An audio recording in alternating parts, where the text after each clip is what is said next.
Hi, I'm Sandy Schroeck here with today's quick tip.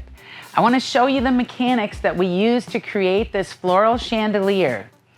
We're actually starting with an open bottom cage, and in this cage I've utilized the midnight foam, a brick of the midnight foam, and then we've taped it and with the black tape, and then I've added 3 of the heavyweight zip ties. So I have 2 coming across here and then 1 here.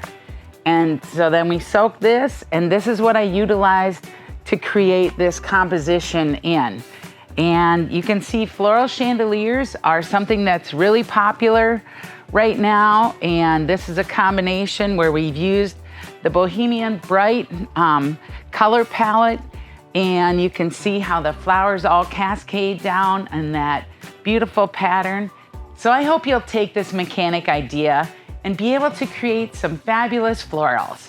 I'm Sandy Schroeck for LBR Educate.